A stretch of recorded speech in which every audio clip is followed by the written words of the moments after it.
Hello guys, welcome back to the new video and guys आप सभी देख रहे हैं हमारा X with facts YouTube channel. आप सभी को हमारे चैनल पे UP triple S, UP PSC, UP police SI, constable और एसएससी के एग्जाम से रिलेटेड न्यूज़ एंड अपडेट्स और एजुकेशनल कंटेंट जैसे कि दोस्तों आप सभी को हमारे चैनल पे जो हम आप सभी को लिए कराते रहते हैं। आप सभी को हम यहाँ पे मैराथन वीडियोस कराते रहते हैं, मैराथन वीडियोस कराते रहते हैं। एंड अगर और चीज़ भी देखें तो आप सभी को पता है हम यहाँ पे आप सभी के लिए पीवाईक्यूज भी लेके आते रहते हैं एंड मॉक टेस्ट जैसे कि हम आप सभी के लिए कराते रहते हैं। और आप सभी को हमने यहाँ पे कई सारे टॉप 100 की सीरीज भी दे रखी हैं, चाहे वो यूपीएसआई एग्जामिनेशन हो, यूपी लेखपाल का एग्जामिनेशन हो, जूनियर असिस्टेंट, एसएससी, एमटीएस, काफी सारे एग्जाम जितने भी हैं हम यहाँ पे कवर बेसिकली कराते रहते हैं।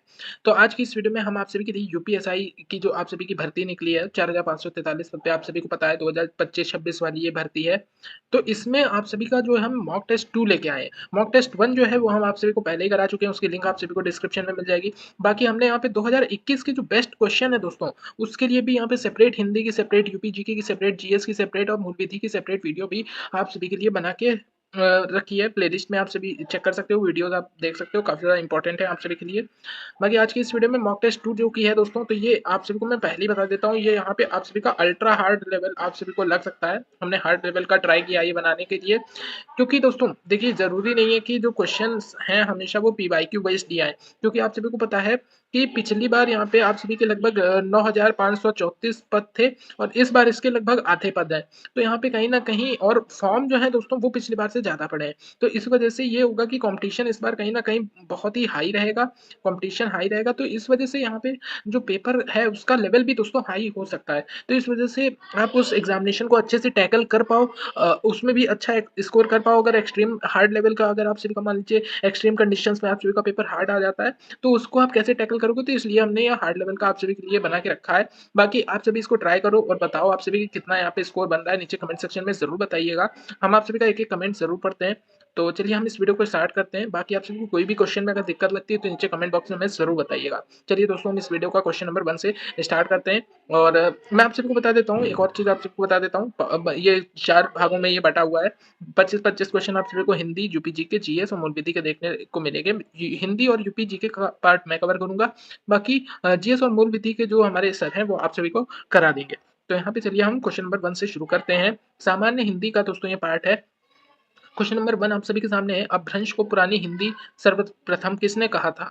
तो दोस्तों क्वेश्चन आप सभी के सामने है, अपभ्रंश को पुरानी हिंदी सर्वप्रथम किसने कहा था? गियरसन, चंद्रधर शर्मा गुलेरी, रामचंद्र शुक्ल या हजारी प्रसाद द्विवेदी? 4 ऑप्शन आप सभी के सामने दोस्तों देखने को मिल रहे हैं। और इसमें जो दोस्तों आप सभी को बता देता हूँ, चंद्रधर शर्मा गुलेरी जो है, ये जो ऑप्शन आप सभी का है ये बिल्कुल यहाँ पे सही हो जाएगा। तो आप सभी को इस पे करेक्ट लगाना है। अब नेक्स्ट क्वेश्चन आप सभी के सामने आ रहा है दोस्तों, केंद्रीय हिंदी निदेशालय की स्थापना किस वर्ष हुई थी? केंद्रीय हिंदी निदेशालय की स्थापना किस वर्ष हुई थी? 1955, 1960, 1963 या 1975? 4 ऑप्शन आप सभी के सामने है। और अगर हम बात करें तो यहाँ पे 1960 का जो साल था यानी कि 1960, ये इसका बिल्कुल सही ऑप्शन हो जाएगा। Option B is the right answer. Question number 3 दोस्तों, ये क्वेश्चन आप सभी ने देखा होगा, निम्नलिखित में से अर्ध विवृत हाफ ओपन स्वर कौन सा है? तो यहाँ पे निम्नलिखित में से अर्ध विवृत स्वर के बारे में पूछा गया है। उ, ए, आ, ए। तो 4 ऑप्शन आप सभी को दिए गए हैं। तो यहाँ पे आप सभी को देखने को मिलेगा, जब ए आता है तो आपका मुंह पूरा नहीं खुलता है, तो इस वजह से ये हाफ ओपन हो जाएगा, यानी कि अर्ध विपरीत स्वर ये कहलाता है। नेक्स्ट क्वेश्चन की तरफ अब बढ़ते हैं। गोद में लड़का शहर भर में ढिढोरा, मुहावरे का सटीक अर्थ क्या है? छोटे शिशु को तलाशना, अत्यधिक शरारती बालक, पास में वस्तु रहते हुए चारों ओर खोजना, छोटे बालक की प्रशंसा करना।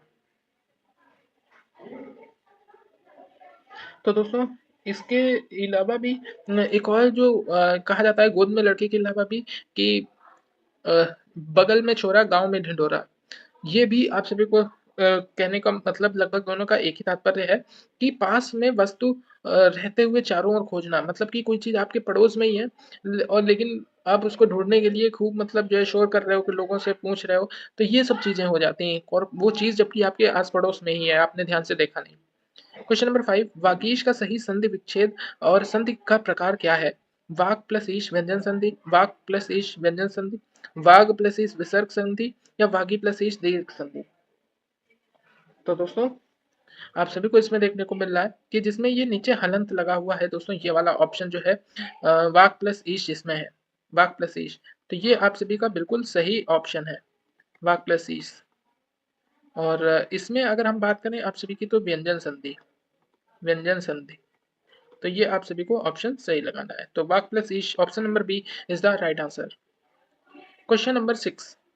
दोस्तों हमेशा आप सभी के एग्जामिनेशन में एक क्वेश्चन छंग, सोरठा, बरवे इनमें से जरूर पूछा जाता है, और मात्राओं से इनकी रिलेटेड। तो ये आप जरूर से ध्यान देना, और ये क्वेश्चन जो है जरूर से तैयार करिएगा। इस टाइप के जो क्वेश्चन है, और अगर आप कहेंगे तो इनमें हम हिंदी में आप सभी के और भी क्वेश्चन जो कि सिर्फ यहाँ पे सोरठा, बरवे, रोला इन सब से रिलेटेड हैं, वो हम आप सभी को करा देंगे, तो एक अच्छा आप सभी का और भी तैयारी हो जाएगी। बाकी नेक्स्ट क्वेश्चन की तरफ हम बढ़ रहे हैं। क्वेश्चन नंबर 7 आप सभी के सामने आ चुका है।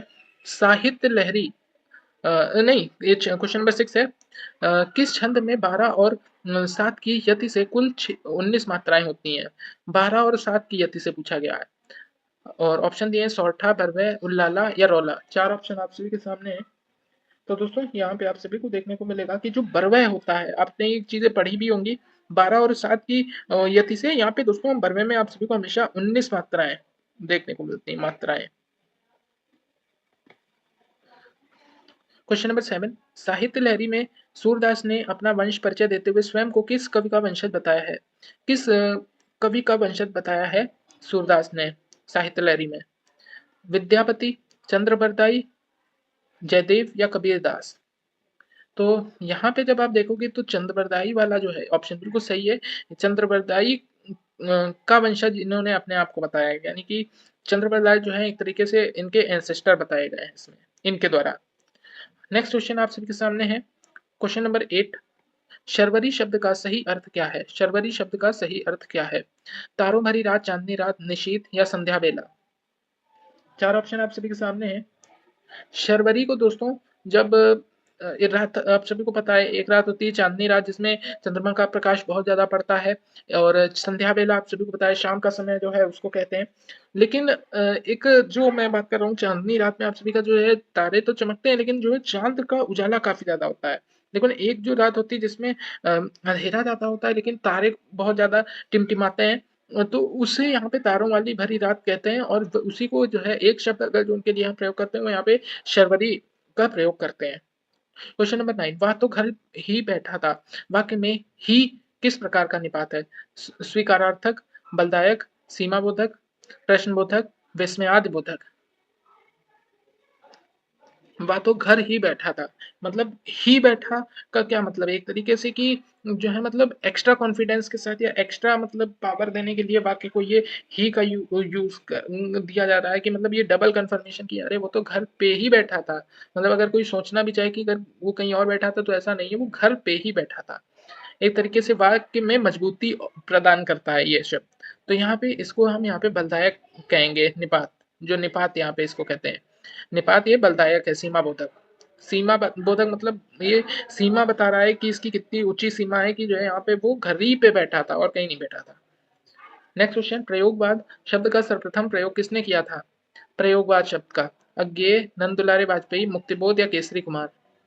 तो इसका दोस्तों जो ऑप्शन होगा आप सभी को मैं बता देता हूँ। हमेशा जो आप सभी का इसका ऑप्शन देखने को मिल रहा है, नंद दुलारे वाजपेयी बिल्कुल सही आंसर इसका हो जाएगा। बाकी अगर हम बैठे ढाले का धंधा, इसको कहा था इन्होंने, बैठे ढाले का धंधा भी इन्होंने कहा था इसको। Question number 11। क्वेश्चन नंबर 11 है, मैं खाना खा चुका था, इस वाक्य में कौन सा भूतकालिक भेद है? अब यहाँ पे देखिए भूतकाल का रूप पूछ लिया है, आसन्न भूत, संदिग्ध भूत, पूर्ण भूत या सामान्य भूत। मैं खाना खा चुका था, तो यहाँ पे आप सभी को देखने को मिलेगा कि खा चुका था का क्या मतलब है। संदिग्ध तो है नहीं कि जो है कि शायद मैं खा रहा था, शायद, या इस तरीके का, और सामान्य भूत भी नहीं है, ये पूर्ण तरीके से भूत है कि हाँ भाई मैं खाना खा चुका था, मतलब वो काम पूरी तरीके से कंप्लीट हो चुका है। नेक्स्ट क्वेश्चन आप सभी के सामने, निम्नलिखित में कौन सा शब्द पुर्तगाली भाषा का नहीं है? आल्पीन, गमला, बाल्टी, साइकिल? पुर्तगाली भाषा का पूछा गया है दोस्तों। आई थिंक आप सभी को इसमें अगर पता चल रहा होगा, तो ये दोस्तों बता देता हूँ। ये जितने शब्द हैं अल्पीन, गमला, बाल्टी, ये सब यहाँ पे पुर्तगाली भाषा के हैं, पुर्तगाली के। और ये आप सभी को पता है साइकिल जो है यहाँ पे ये इंग्लिश हो जाता है, इंग्लिश से, इंग्लिश। तो आप सभी को ध्यान में रखना है। नेक्स्ट क्वेश्चन, क्वेश्चन नंबर 13, क्रिया के किस रूप में कर्ता के अनुसार लिंग परिवर्तन नहीं होता है? वर्तमान कालिक रूप में, भविष्यकालिक रूप में, अज्ञार्थक रूप में या भूतकालिक रूप में? तो इसका सही आंसर हो जाएगा दोस्तों भूतकालिक रूप में, भूतकालिक रूप में इसका बिल्कुल सही आंसर हो जाएगा। और अब अगर हम बात करते हैं इसके अगर किसी उदाहरण की, तो राम ने रोटी खाई, इसका कौन सा ऑप्शन होगा? राम ने रोटी खाई। अगर हम कोई और ऑप्शन भी सोचें इसका, तो आप एक ऑप्शन ये भी लिख सकते हैं, राम ने रोटी खाई, सीता ने रोटी खाई। तो खाई जो है जो आप ये होता है खाई अगर दो शब्दों में, तो वो आप सभी का जैसे चाहे राम ने वो रोटी खाई हो चाहे सीता ने रोटी खाई हो, तो रोटी हमेशा खाई ही यूज किया गया उसमें।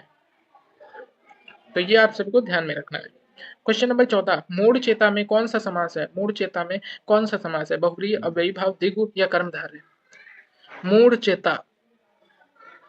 तो यहाँ पे अगर हम देखते हैं, अगर इसका हम उत्तर देखें क्या होगा, अगर तो इसका उत्तर जो होगा वह जिसकी मति मूढ़ है, जिसकी बुद्धि मूढ़ होगी, बुद्धि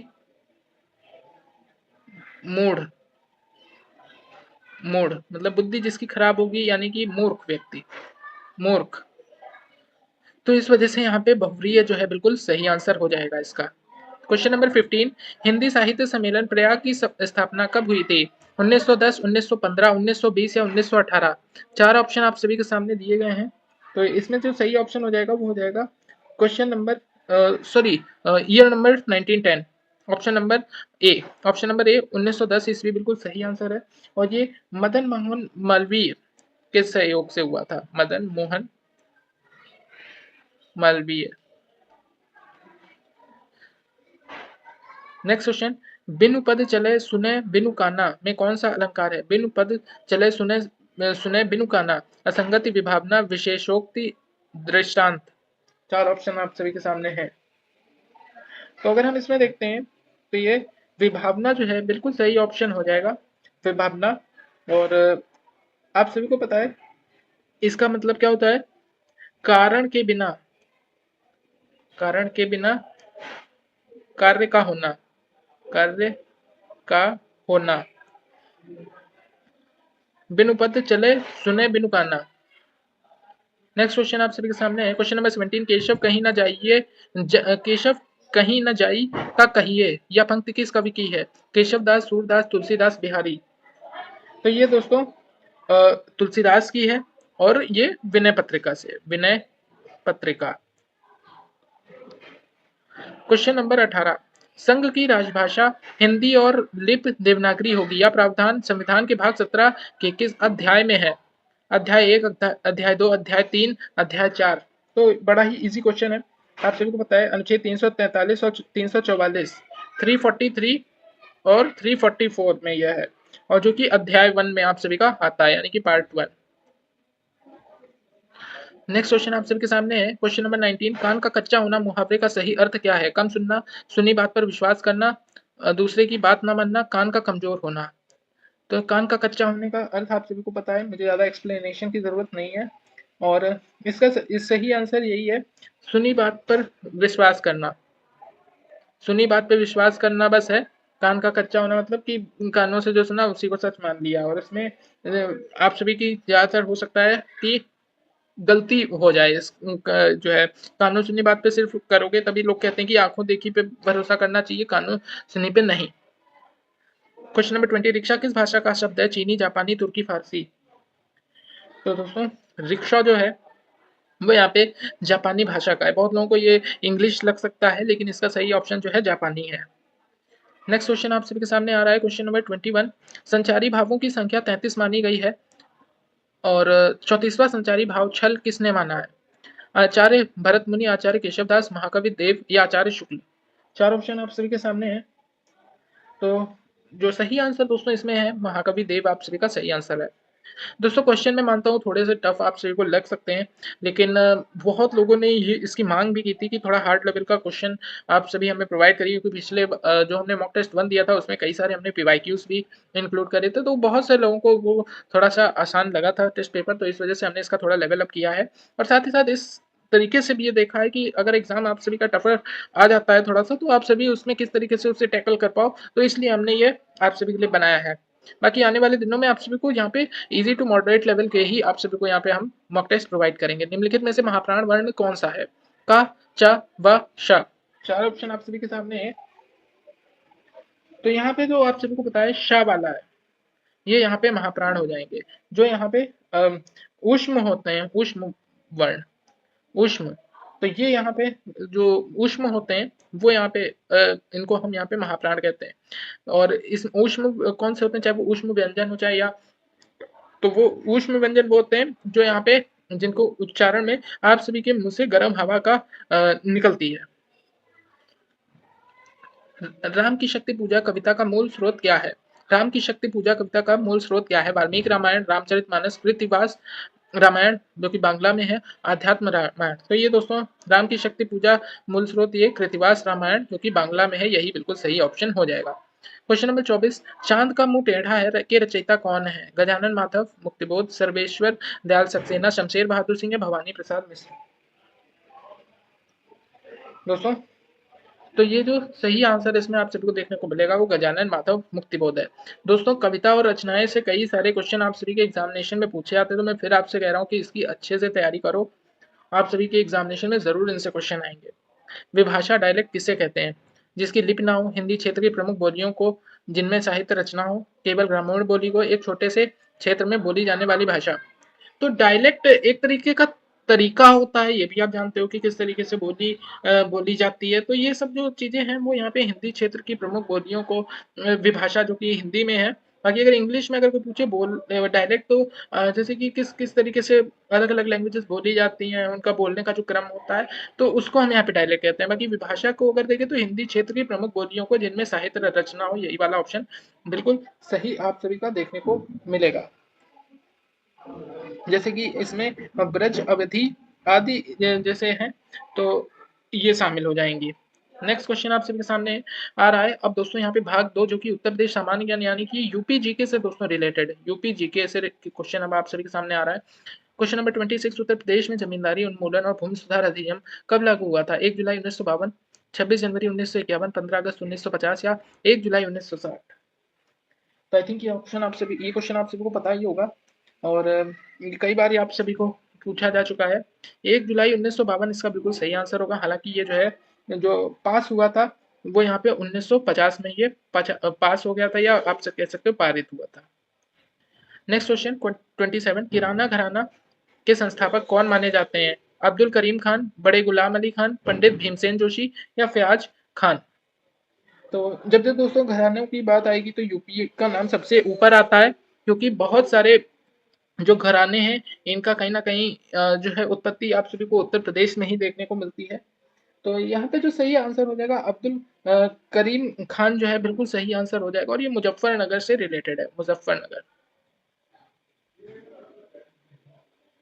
नेक्स्ट क्वेश्चन आप सभी के सामने है। क्वेश्चन नंबर 28, 2011 की जनगणना के अनुसार उत्तर प्रदेश में शिशु लिंगानुपात 0 से 6 वर्ष कितना है? तो यहाँ पे जो कि चाइल्ड्स हैं जो कि यहाँ पे 0 से 6 लेवल के हैं, या उनको यहाँ पे उनके बारे में बात करी जा रही है कि उनका सेक्स रेशियो क्या है, सेक्स रेशियो। तो अगर हम बात करते हैं 912, 902, 916, 898, चार ऑप्शन आप सभी के सामने है। तो 902 दोस्तों इसका बिल्कुल सही आंसर हो जाएगा, और ये याद रखिएगा 2011 की जनगणना से पूछा जा रहा है, यानी कि 902 अगर गर्ल्स हैं तो यहाँ पे बॉयज 1000 होंगे। नेक्स्ट क्वेश्चन आप सबके सामने क्वेश्चन नंबर 29, उत्तर प्रदेश के किस जिले में एस्बेस्टस पाया जाता है? एस्बेस्टोस पाया जाता है? ललितपुर, मिर्जापुर, झांसी, मांदा। तो ये दोस्तों जो है मिर्जापुर, मिर्जापुर इसका बिल्कुल सही आंसर है। क्वेश्चन नंबर 30, अवध किसान महासभा, अवध किसान सभा का गठन 1920 में कहाँ किया गया था? लखनऊ, प्रतापगढ़, फैजाबाद या सुल्तानपुर। तो दोस्तों इसमें बहुत सारे लोग जो है कंफ्यूज हो सकते हैं, लखनऊ को लगाएंगे लेकिन लखनऊ बिल्कुल गलत है। प्रतापगढ़ इसका बिल्कुल सही आंसर हो जाएगा। और प्रतापगढ़ जो है दोस्तों यहाँ पे जो आप सभी के बाबा रामचंद्र एक थे, बाबा रामचंद्र, उनके द्वारा ये करा गया था, रामचंद्र। उत्तर प्रदेश की सबसे पुरानी नहर पूर्वी यमुना नहर ईस्टर्न यमुना कैनाल का निर्माण किसने करवाया था? शाहजहां, अकबर, औरंगजेब या ब्रिटिश सरकार? तो ये दोस्तों कहा जाता है कि जो शाहजहां है इसने बनवाई थी, लेकिन इसका जो अच्छे से जो जीर्णोद्धार था या इसको और भी एक्सपेंड किसने किया, वो यहाँ पे जो आप सभी की ब्रिटिश गवर्नमेंट थी इसने करा। लेकिन प्राइमरी तौर पे आप जो है यहाँ पे जो आप सभी का ऑप्शन है शाहजहां ही लगाओगे। नेक्स्ट आप सभी के सामने है क्वेश्चन नंबर 32। बुक्सा जनजाति उत्तर प्रदेश के किस जिले में मुख्य रूप से निवास करती है? सोनभद्र, बिजनौर, ललितपुर, मिर्जापुर। तो आप सभी को पता है सोनभद्र वगैरह जो हैं जिले, सोनभद्र हैं, संत कबीर नगर है, ये सब जो है दोस्तों काफी ज्यादा यहाँ पे जनजाति आप सभी की पाई जाती हैं। तो इस वजह से बुक्सा के बारे में पूछा गया है। तो बुक्सा भी कई बार आप सभी के पेपर में पूछा जा चुका है, बुक्सा पूछा जा चुका है, थारू पूछा जा चुका है, और एक दो और भी कई बार पूछी जा चुकी हैं। तो अगर हम इसके बारे में बात करते हैं तो ये दोस्तों आप सबको यूजुअली बिजनौर साइड में देखने को मिलती है, बिजनौर में। नेक्स्ट क्वेश्चन आप सबके सामने है 33। उत्तर प्रदेश के किस पुरा पाषाणिक स्थल से अष्ट निर्मित मातृ देवी की प्रतिमा मिली है? तो आप सभी को पता है कि ये जो है अस्थि निर्मित मातृ देवी, ये आप सभी की मिली थी, प्रतिमा मिल चुकी है उत्तर प्रदेश में। और ये देखिए पूरा पाषाणिक स्थल है। तो अगर हम बात करते हैं इसमें सही आंसर क्या होगा, तो ये जो है लोहदा नाला जो है बिल्कुल सही इसका ऑप्शन हो जाएगा, जो कि दोस्तों प्रयागराज, प्रयागराज के पास। नेक्स्ट क्वेश्चन आप सभी के सामने है। उत्तर प्रदेश राज्य सड़क निर्वहन निगम परिवहन निगम यूपीएसआरटीसी की स्थापना किस वर्ष हुई थी? आप सबको पता है जो बसेस चलती हैं, रोडवेज बस, उनका ये डिपार्टमेंट है, रोडवेज बस यूपी की। तो 1947, 50, 72 या 82, चार ऑप्शन आप सभी के सामने हैं। और अगर हम इसके बारे में बात करें तो ये 1 जून 1972 को ये हुआ था स्थापना। तो 1972 वाला ऑप्शन बिल्कुल सही है, ऑप्शन नंबर सी बिल्कुल सही है। दोस्तों एग्जाम में इस तरीके के भी क्वेश्चन जरूर पूछेगा आपसे, तो आप सभी को ये सब पढ़ के जाना है। राहुल सांकृत्यायन संस्थान संग्रहालय उत्तर प्रदेश में कहाँ स्थित है? गोरखपुर, वाराणसी, प्रयागराज, लखनऊ। तो ये दोस्तों यहाँ पे गोरखपुर इसका बिल्कुल सही आंसर है। उत्तर प्रदेश में वायु मृदा अपरदन यानी कि विंड सॉइल इरोजन से सर्वाधिक प्रभावित जिला कौन सा है? विंड सॉइल इरोजन के बारे में पूछा गया है। इटावा, मथुरा और आगरा, गोरखपुर, सोनभद्र। तो ये दोस्तों कई बार क्वेश्चन आप सभी से एग्जाम में पूछा जा चुका है। और इसका जो बात करें पश्चिमी उत्तर प्रदेश जो है इससे काफी ज्यादा प्रभावित रहता है, और खासकर जो सबसे ज्यादा है वो यहाँ पे मथुरा और आगरा, मथुरा और आगरा। और अगर हम बात करें यहाँ पे उत्तर प्रदेश में सबसे कम कहाँ पे बारिश होती है, कम की बात करें तो कम यहाँ पे हमेशा दोस्तों मथुरा आप लगाएंगे, मथुरा अगर ऑप्शन में, मथुरा। नेक्स्ट क्वेश्चन आप सबके सामने है क्वेश्चन नंबर 37। 1857 के विद्रोह में इलाहाबाद प्रयागराज का नेतृत्व किसने किया था? खान बहादुर खान, मौलवी लियाकत अली, कदम सिंह या देवी सिंह? तो इसका सही ऑप्शन दोस्तों जो निकल के आता है मौलवी लियाकत अली ने करा था। बाकी बिहार से जब पूछेगा, बिहार से, तो आप सभी को यहाँ पे कुंवर सिंह लगाना है, कुंवर सिंह, कुंवर सिंह। और आप सभी से झांसी से आप सभी को पता है रानी लक्ष्मीबाई ने किया था। और मेरठ से जहाँ से शुरुआत हुई थी मंगल पांडे ने किया था, मंगल पांडे। कानपुर से, कानपुर से नाना साहिब ने। लखनऊ या अवध से बेगम हजरत महल। ये सब आप सभी को ध्यान में रखने, ये जरूर पूछता है आप सभी से, तो ये आप सभी को ध्यान में रखने हैं। Question number 38। उत्तर प्रदेश निर्यात निगम यूपी एक्सपोर्ट कॉरपोरेशन की स्थापना कब हुई? 1966, 76, 55 या 80? तो इसका सही ऑप्शन दोस्तों आप सभी को 1966 देखने को मिल जाता है। 1966 is the right answer. Kanhaiya Lal Maniklal Kendriya Hindi संस्थान केएम इंस्टीट्यूट कहाँ स्थित है? दोस्तों ये काफी ज्यादा प्रतिष्ठित है, और आप सभी ने इसका नाम जरूर सुना होगा। आगरा, लखनऊ, वाराणसी या मेरठ? तो इसका सही ऑप्शन आगरा है दोस्तों। सो गाइस अब आ चुका है क्वेश्चन नंबर 40। भीमसेन नक्षत्रशाला यानी कि प्लेनेटेरियम उत्तर प्रदेश में कहाँ बनाने की योजना प्रस्तावित थी जो अब संचालित है? तो दोस्तों आप सभी को पता होगा कि जो भीमसेन नक्षत्रशाला यानी कि प्लेनेटेरियम है, या कि जहाँ की सोलर सिस्टम से रिलेटेड जो चीज़ें दिखाई जाती हैं, तो वो दोस्तों यहाँ पे आप सभी को मैं बता देता हूँ, रामपुर में दोस्तों बनने की यहाँ पे तैयारी थी, और रामपुर में अब दोस्तों ये बन के तैयार भी है। अगर आप कोई जानना चाहता है तो वहाँ पे जा भी सकता है। और इसका जो नाम अगर बात करें तो ये आर्यभट्ट के नाम पे है। आर्यभट्ट, आर्यभट्ट। बाकी आर्यभट्ट के अलावा भी दोस्तों एक नाम इससे जाना जाता है, जो कि यहाँ पे भीमराव अंबेडकर के नाम से भी दोस्तों इसको जाना जाता है। तो दो नामों से यहाँ पे ये नक्षत्र शाला जानी जाती है, जैसे कि आपको पता है। ये देखिए भीमसेन दिया गया है। नेक्स्ट क्वेश्चन आप सबके सामने, क्वेश्चन नंबर 41। सुरमा उद्योग के लिए बरेली प्रसिद्ध है, लेकिन काले मिट्टी के बर्तन ब्लैक पॉटरी के लिए कौन सा स्थान प्रसिद्ध है? तो ये दोस्तों निजामाबाद जो है, आजमगढ़ बिल्कुल सही आंसर हो जाएगा। खुर्जा, गोरखपुर, फिरोजाबाद दिए गए। फिरोजाबाद को दोस्तों चूड़ी के और ग्लास के आइटम यानी कि कांच के, इसकी वजह से ये काफी ज्यादा फेमस है। इसको सुहाग नगरी भी दोस्तों कहा जाता है। सुहाग नगरी, नगरी भी कहा जाता है। और आप सभी के अगर हम बात करें यहाँ पे सुरमा उद्योग बरेली की बात चली है, तो बरेली को यहाँ पे फर्नीचर के बारे में भी काफी ज्यादा फेमस है, फर्नीचर। और प्लस यहाँ पे मांझा आप सभी को पता है, काइट के लिए, काइट्स के लिए। तो नेक्स्ट क्वेश्चन की तरफ बढ़ते हैं। क्वेश्चन नंबर 42 आप सभी के सामने है। उत्तर प्रदेश में किसान मित्र योजना कब शुरू की गई थी? 18 जून 2001, 15 अगस्त 2002, 15 अगस्त 2002, 26 जनवरी 2005 या 2 अक्टूबर 2000? तो ये इतने ऑप्शन आप सभी के सामने है, लेकिन 18 जून 2001 को दोस्तों ये सही किए गए थे। ऑप्शन नंबर ए बिल्कुल सही हो जाएगा। क्वेश्चन नंबर 43, देवगढ़ का दशा अवतार मंदिर यानी कि गुप्ता कालीन जो था, उत्तर प्रदेश के किस जनपद में है? ललितपुर, कानपुर देहात, झांसी या महोबा? तो दोस्तों ये जो है हमारा हमेशा जो है, जो इस तरीके की चीजें हैं, वो यहाँ पे ललितपुर जिले के आस पड़ोस में देखने को मिलती रहती है। तो ललितपुर इसका बिल्कुल सही ऑप्शन हो जाएगा। नेक्स्ट क्वेश्चन, क्वेश्चन नंबर 44 आप सभी के सामने आ रहा है। उत्तर प्रदेश की दशकीय जनसंख्या वृद्धि दर 2001 से 2011 कितनी रही? जनसंख्या वृद्धि दर यानी कि पॉपुलेशन इंक्रीज इंडेक्स रेट। तो 17.7, 20.22, 21.54, 18.9। तो अगर हम इसमें देखते हैं तो 20.22 की दर से यहाँ पे 2011 से 2001 से 11 के बीच में हमारी जनसंख्या बढ़ी थी। नेक्स्ट क्वेश्चन आप सभी को सामने आ रहा है। क्वेश्चन नंबर 45, हथनी कुंड बैराज किस नदी पर और कितने राज्यों की संयुक्त परियोजना है? हथनी कुंड बैराज, गंगा, यमुना, शारदा या गंडक? तो ये दोस्तों आप सभी को बता दूं मैं, ये आप सभी की यमुना नदी पे है। बहुत लोगों को गंगा लग सकता है, लेकिन ये यमुना नदी पे है। तो यमुना, और 5 राज्य बिल्कुल सही हो जाएगा। और 5 राज्य कौन से हैं वो भी मैं आप सभी को बता देता हूँ। हरियाणा, हरियाणा, हिमाचल, हिमाचल हो गया आपका, और यूपी तो आप सभी को पता है, होना ही है, और दिल्ली और राजस्थान दोस्तों, राजस्थान। तो ये आप सभी के 5 हैं। नेक्स्ट, अटाला मस्जिद जौनपुर का निर्माण किसने पूरा करवाया था? फिरोज शाह तुगलक, इब्राहिम शाह शर्की, हुसैन शाह शर्की या मलिक सरवर? तो 4 ऑप्शन आप सभी के सामने है। जौनपुर, जिसका नाम जौना खान के ऊपर पड़ा है, जौना खान।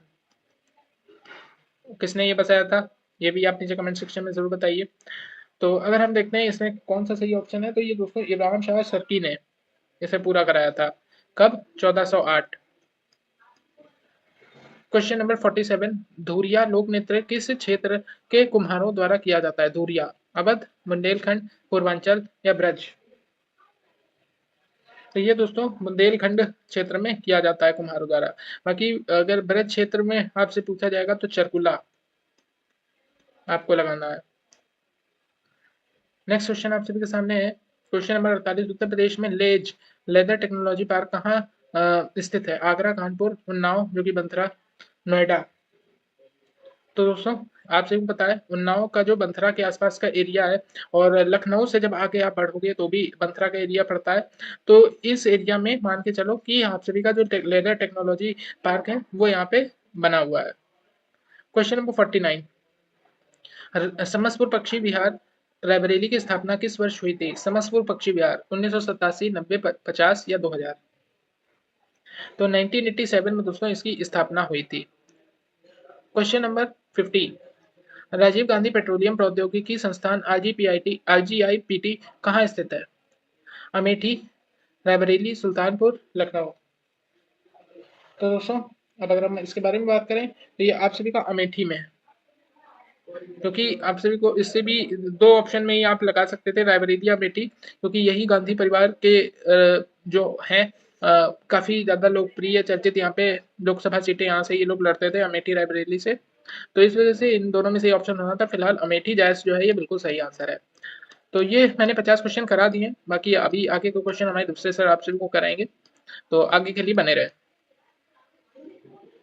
तो हेलो एवरीवन, अब हम करेंगे अपना पार्ट 2 इस मॉक नंबर 2 का। इसमें हम देखेंगे 2 सब्जेक्ट जो कि हमारे हैं जीएस और मूल विधि, जो कि आपके एग्जाम के लिए बहुत इंपॉर्टेंट है।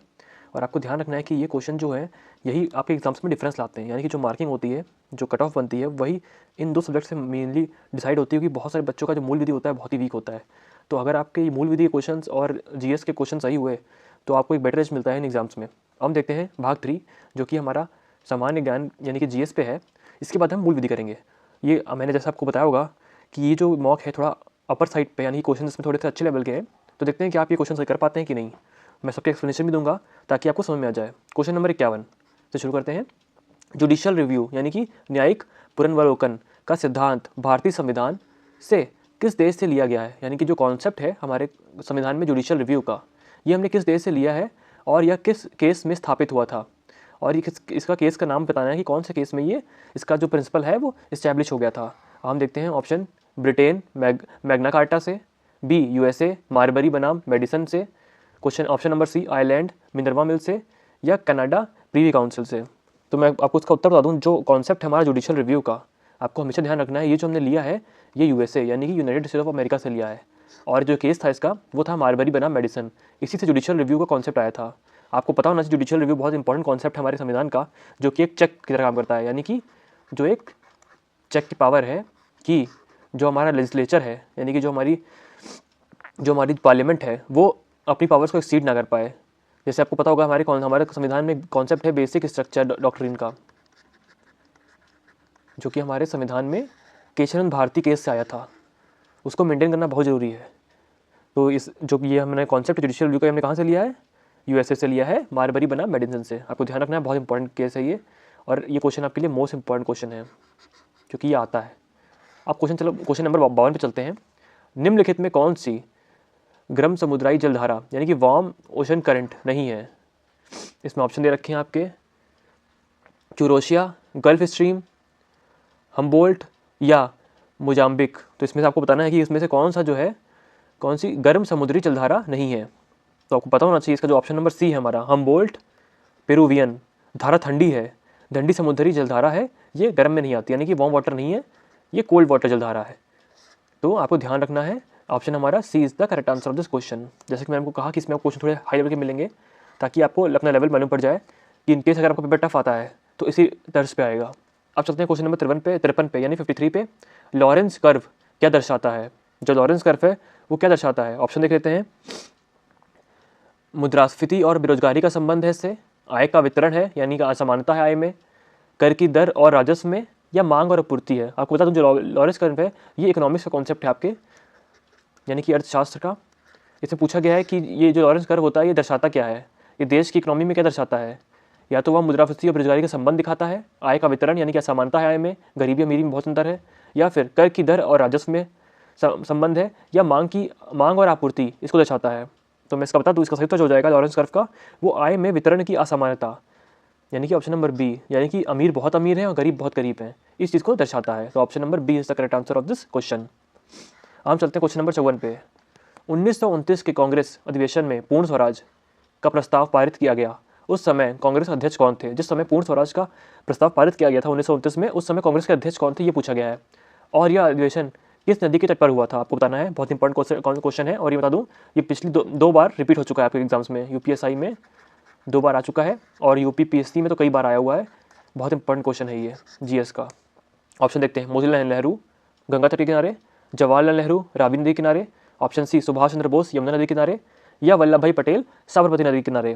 तो इसका सही उत्तर जो हो जाएगा वो हो जाएगा हमारा ऑप्शन नंबर बी, यानी कि जवाहरलाल नेहरू रावी नदी किनारे। क्योंकि 1929 के अधिवेशन में पूर्ण स्वराज प्रस्ताव पास हुआ था और जवाहरलाल नेहरू जी ही अध्यक्ष थे, तथा अधिवेशन रावी नदी के तट पर हुआ था। तो हमारा option number B is the correct answer of this question, और आपको यह पता होना चाहिए, इंपॉर्टेंट क्वेश्चन है ये। क्वेश्चन 55, साइक्रोमीटर का उपयोग क्या मापने के लिए किया जाता है? ये आपका जीएस का बहुत इंपॉर्टेंट क्वेश्चन है, एक बार आया हुआ है, तो आपको बताना है कि ये इसको जो ये इंस्ट्रूमेंट है साइक्रोमीटर, इसको किस चीज़ को मापने के लिए उपयोग होता है? सौर विकिरण, रिलेटिव ह्यूमिडिटी, उच्च तापमान या ध्वनि की तीव्रता? तो आपको पता होना चाहिए जो साइक्रोमीटर है इसका उपयोग सापेक्षण आधारता यानी कि रिलेटिव ह्यूमिडिटी, सापेक्ष आधारता यानी कि रिलेटिव ह्यूमिडिटी नापने के लिए किया जाता है। तो हमारा जो ऑप्शन नंबर बी है ये करेक्ट है, ये आपको पता होना चाहिए। हम आ गए हैं क्वेश्चन नंबर 56 पे। दोस्तों आप देख रहे हो क्वेश्चन का लेवल थोड़ा टफ है, तो आप बने रहो, क्या पता है इसमें से कोई भी क्वेश्चन आपके एग्जाम्स में आ सकता है, तो ये आपके लिए बहुत हेल्पफुल रहेगा। क्वेश्चन 56, ऑपरेशन ट्विस्ट का संबंध भारतीय अर्थव्यवस्था में किससे है? शेयर बाजार सुधार, आरबीआई द्वारा अपने मार्केट ऑपरेशन, काला धन वापसी या जीएसटी कार्यान्वयन? तो आपको बताना है जो ऑपरेशन ट्विस्ट नाम से जो एक मुहिम चालू करी गई थी हमारे सेंट्रल गवर्नमेंट की, ये किस सुधार के लिए चालू करी थी? तो आपको पता होना चाहिए, बहुत इंपॉर्टेंट क्वेश्चन है, ये आ सकता है आपके एग्जाम्स में। तो मैं बता दूं जो ऑपरेशन ट्विस्ट हुआ था उसमें केंद्रीय बैंक लंबी अवधि की प्रतिभूतियां खरीदता और अल्पकालिक बेचता है, जो यानी कि आपका जो ऑप्शन नंबर बी है, आरबीआई द्वारा ओपन मार्केट ऑपरेशन दीर्घकालिक प्रतिभूतियां खरीदना और अल्पकालिक पे बेचना। Option number B is the correct answer of this question. जो ऑपरेशन ट्विस्ट है वो हमारा इससे रिलेटेड है। तो आपको ध्यान रखना है, ये क्वेश्चन आ सकता है। क्वेश्चन 57, विजयनगर साम्राज्य में जो आयकर सिस्टम था ये कैसे संबंधित था? सैन्य प्रशासन से, ग्रामीण प्रशासन से, केंद्रीय शौचालय से या न्याय विभाग से? तो ये आयकर व्यवस्था जो थी इसका रिलेशन किस चीज़ से था? इन चार ऑप्शन में आपको बताना है। तो मैं बता दूं जो आयकर व्यवस्था गांव के प्रशासन से संबंधित थी, यानी कि ग्रामीण प्रशासन हो जाएगा। ऑप्शन नंबर बी, विजयनगर साम्राज्य पढ़ा होगा अगर आपने, तो आपने इसका नाम जरूर सुना होगा, आयकर व्यवस्था, और जिसका रिलेशन था वो था ग्रामीण प्रशासन से। बहुत इंपॉर्टेंट क्वेश्चन है ये। क्वेश्चन 58, निम्नलिखित में कौन सा हार्मोन लड़ो या उड़ो यानी कि फाइट और फ्लाइट हार्मोन कहलाता है? ये बहुत बार आया हुआ है क्वेश्चन, आपको पता भी होना चाहिए। ये हार्मोन जो होता है जो आपको एकदम से उत्साहित करता है वो कौन सा हार्मोन होता है? इंसुलिन, एड्रेनलिन, एस्ट्रोजन या ऑक्सीटोसिन? तो आपको पता होगा जो आपका एड्रेनलिन लेवल है, जिसे हम एड्रेनलिन रश भी कहते हैं, इससे ही फाइट और फ्लाइट हार्मोन कहते हैं। ये क्वेश्चन कई बार आया हुआ है एग्जाम्स में, आपको पता होना चाहिए। क्वेश्चन 59, गडगिल कमेटी और कस्तूरी रंगन समिति का संबंध किससे है? जो कमेटी बनाई गई थी गडगिल कमेटी और कस्तूरी रंगन कमेटी, इसका रिलेशन किससे है? बैंकिंग सुधार से, पश्चिमी घाट का संरक्षण, गंगा सफाई या चुनाव सुधार? मैंने आपको जो जीएस और पॉलिटी के क्वेश्चन कराए थे टॉप 100, उसमें हमेशा हमने सारी कमेटीज़ कवर कर ली थी लगभग। पॉलिटी पे हमने लगभग 300 क्वेश्चन 350 क्वेश्चन करा रखे हैं, और हमने सारी कमेटीज़ करा रखी थी आपको। अगर आपको पॉलिटी पढ़नी है तो हमारी प्लेलिस्ट चेक कर लेना आप, वहाँ पे आपको सारी मूल विधि पे 5 प्रैक्टिस सेट, और पॉलिटी पे 5 प्रैक्टिस सेट, हिंदी पे यूपीजी के सब पे प्रैक्टिस सेट और टॉप 100 क्वेश्चन मिल जाएंगे। अब देखते हैं इसका सही उत्तर है वो क्या है। क्वेश्चन नंबर 59 का सही उत्तर जो हो जाएगा वो हो जाएगा जो ये पश्चिमी घाट का संरक्षण है, यानी कि ऑप्शन नंबर बी, जो गडगिल समिति है और कस्तूरी रंगन समिति, इसका जो रिलेशन है वो पश्चिमी घाट के पर्यावरण सुरक्षण से जुड़ा हुआ है। तो option B is the correct answer. अब चलते हैं क्वेश्चन नंबर 60 पे। सल्तनत काल में दीवाने अमीर कोही कृषि विभाग की स्थापना किसने की थी? आपको बताना है कि दीवाने अमीर कोही कृषि विभाग था जिसकी स्थापना किसने करी थी? अलाउद्दीन खिलजी ने, मोहम्मद बिन तुगलक ने, फिरोज शाह तुगलक ने या बलबन ने? तो इसका सही जो उत्तर हो जाएगा वो हो जाएगा हमारा ऑप्शन नंबर बी, मोहम्मद बिन तुगलक। आप सबने पढ़ा होगा कि दीवाने अमीर कोही जो कृषि विभाग है इसकी स्थापना करी थी मोहम्मद बिन तुगलक ने। तो option number B is the correct answer of this question. Question 61, biological oxygen demand यानी कि बीओडी किसका मानक माप है? इससे हम क्या नापते हैं? वायु प्रदूषण नापते हैं, जलीय परिस्थितिक तंत्र में प्रदूषण यानी कि ऑक्सीजन स्तर नापते हैं, ध्वनि प्रदूषण नापते हैं या मृदा की उर्वरता का? तो आपको बताना जो बीओडी है उससे हम क्या नापते हैं। तो ये बहुत ईजी क्वेश्चन है। जो हमारा बायोलॉजिकल ऑक्सीजन डिमांड है इससे हम जलीय परिस्थितिक तंत्र में प्रदूषण का स्तर नापते हैं, यानी कि ऑक्सीजन का स्तर। तो इसमें जो बीओडी होता है जल में उपस्थित जैविक प्रदूषण की मात्रा होता है। इससे हम क्या इसको वाटर बॉडीज में पोल्यूशन की मात्रा नापते हैं बीओडी से। आपको पता होना चाहिए ये। Question B is the right answer. Option B is the right answer. आप चलते हैं क्वेश्चन 62 पे। वर्नाकुलर प्रेस एक्ट 1878 को किसने रद्द किया था? ये जो वर्नाकुलर प्रेस एक्ट है इसे रद्द करने के पीछे कौन था? Lord Lytton, Lord Ripon, Lord Curzon या लॉर्ड डफरिन? आपको बताना है जो वर्नाकुलर प्रेस एक्ट है उसको रिपील किसने करा था, यानी रद्द। जिसका सही उत्तर जो हो जाएगा वो हो जाएगा option number B, Lord Ripon. ये जीएस का इंपॉर्टेंट क्वेश्चन है। आप चलते हैं क्वेश्चन 63 पे। गोल्डन राइस अनुशासिक रूप से संशोधित चावल है यह किस विटामिन की कमी को पूरा करता है? जो गोल्डन राइस है ये किस विटामिन की कमी को पूरा करता है ये आपको बताना है। Vitamin C, vitamin A, beta carotene, vitamin B12 या विटामिन के। तो इसका जो सही उत्तर हो जाएगा वो हो जाएगा विटामिन ए, बीटा कैरोटीन, क्योंकि गोल्डन राइस जो है वो विटामिन ए की कमी को दूर करने के लिए ही विकसित किया गया है। ये साइंटिफिक रूप से तैयार किया गया है गोल्डन राइस है, इसमें जो विटामिन ए की कमी होती है उसको पूरा करने के लिए इसको बनाया गया है। क्वेश्चन 64, भारतीय संविधान की 10वीं अनुसूची दल बदल विरोधी कानून किस संशोधन द्वारा जोड़ी गई थी? आपको पता है जो आया राम गया राम का कॉन्सेप्ट आ गया था हमारे सिस्टम में, यानी कि कोई भी विधायक किसी पार्टी से जीतने के बाद कुछ पैसे लेके दूसरी पार्टी में ज्वाइन कर लेता था, तो उसको रोकने के लिए हम दल विरोधी कानून ले आए थे, जिसे हम अंग्रेजी में एंटी डिफेक्शन लॉ कहते हैं, एंटी डिफेक्शन लॉ। और ये 10वें शेड्यूल में हमारे संविधान में स्थित है। बट ये कौन से संशोधन से हमें ऐड करा था? आपको बताना संशोधन कौन सा हुआ था, कौन सा अमेंडमेंट एक्ट था जिसके बाद ये आया था। तो इसका ऑप्शन देख लेते हैं, 42वां, 52वां, 61वां और 91वां। आपको बताना है कौन सा संशोधन था। तो मैं बता दूँ इसका सही उत्तर जो जाएगा वो हो जाएगा हमारा 52वां। 1985 में ही 52वां संशोधन हुआ था, जिसके बाद एंटी डिफेक्शन लॉ यानी कि दल बदल कानून आ गया था हमारे संविधान में। ये इंपॉर्टेंट क्वेश्चन है, आपको पता होना चाहिए, क्वेश्चन रिपीट होता है हर एक साल बाद। Question 65, servants of Indian society की स्थापना 1905 में पुणे में किसने की थी? जो सर्वेंट्स ऑफ इंडियन सोसाइटी है इसकी स्थापना 1905 में पुणे में किसने की थी? बाल गंगाधर तिलक ने की थी, गोपाल कृष्ण गोखले ने की थी, MJ रनाडे ने की थी या वीर सावरकर ने करी थी? तो आपको बताना है सर्वेंट्स ऑफ इंडियन सोसाइटी इसकी स्थापना किसने करी थी। क्वेश्चन इंपॉर्टेंट है, टफ भी है, आपको पता होना चाहिए। जो क्वेश्चन 65 है इसका सही उत्तर हो जाएगा हमारा ऑप्शन नंबर बी। इस संस्था का उद्देश्य राष्ट्र सेवा के लिए कार्यकर्ताओं को तैयार करना था और इसकी स्थापना गोपाल कृष्ण गोखले जी ने की थी। क्या इसका एम था? इसका एम था राष्ट्र सेवा के लिए, राष्ट्र सेवा यानी कि नेशनल हुड के लिए कार्यकर्ताओं को तैयार करने का। इंपॉर्टेंट क्वेश्चन है ये, टफ भी है। देखा आपने, थोड़ा इसमें क्वेश्चन थोड़ा टफ चूज़ करें ताकि आपको अपना लेवल मालूम पड़ जाए कि अगर पेपर इनकेस टफ आता है तो क्वेश्चन ऐसे आ सकते हैं। क्वेश्चन 66, निम्नलिखित में कौन सा रिफ्ट वैली यानी कि भ्रंश घाटी से होकर बहती है? गोदावरी नदी, महानदी, ताप्ती या कृष्णा? तो इसमें से कौन सी नदी है जो रिफ्ट वैली से होकर बहती है? ये आपका ज्योग्राफी का क्वेश्चन है और आपको पता होना चाहिए नदी के बारे में। तो आप बताइए इसका सही उत्तर क्या होगा? जो इसका सही उत्तर है वो हमारा ऑप्शन नंबर सी है, ताप्ती। ताप्ती नदी जो है वो रिफ्ट वैली से होकर बहती है। Option C is the correct answer of this question. Question 67, basal norms यानी कि बेसल मानदंड का संबंध किस क्षेत्र से है? जो बेसल मानदंड हैं इनका संबंध किस क्षेत्र से है? पर्यावरण संरक्षण से है, बैंकिंग से है या परमाणु ऊर्जा सुरक्षा से है या अंतर्राष्ट्रीय व्यापार से है? तो आपको पता होना चाहिए जो बेसल नॉर्म्स है ये बैंकिंग क्षेत्र में जोखिम प्रबंधन से जुड़े हुए मापदंड हैं। तो हमारा ऑप्शन बी बेसल नॉर्म्स है जो बैंकिंग से रिलेटेड होते हैं, जोखिम प्रबंधन से रिलेटेड है बैंकिंग में। क्वेश्चन 68, पुर्तगालियों ने गोवा पर अधिकार किस वर्ष किया था? जब हमको पता है कि हमारे देश में पुर्तगालियों का राज था गोवा में, वो किस वर्ष हुआ था? 1498 से, 1510 से, 1530 से या 1556 से? तो मैं आपको बता दूं जो गोवा पर पुर्तगालियों का अधिकार है वो 1510 यानी कि 1510 में हुआ था। तो option B is the correct answer of this question. Question 69, polygraph test का प्रयोग किसके लिए किया जाता है? आपको पता है पॉलीग्राफ टेस्ट होता है ये किस लिए करवाया जाता है? आपने अगर सुना होगा जो कई मर्डर केस होते हैं उनमें ये पॉलीग्राफ टेस्ट कराते हैं, मतलब डिमांड करी जाती है पार्टी के द्वारा कि इनका पॉलीग्राफ टेस्ट हो। तो इससे क्या मापा आता है? हृदय की धड़कन मापने के लिए होता है, झूठ पकड़ने के लिए होता है, मस्तिष्क की तरंगे मापने के लिए होता है, भूकंप की तीव्रता के लिए होता है।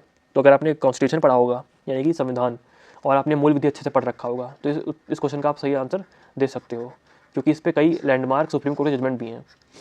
तो मैं बता दूँ इसका जो सही उत्तर है वो हो जाएगा ऑप्शन नंबर बी, झूठ पकड़ने के लिए।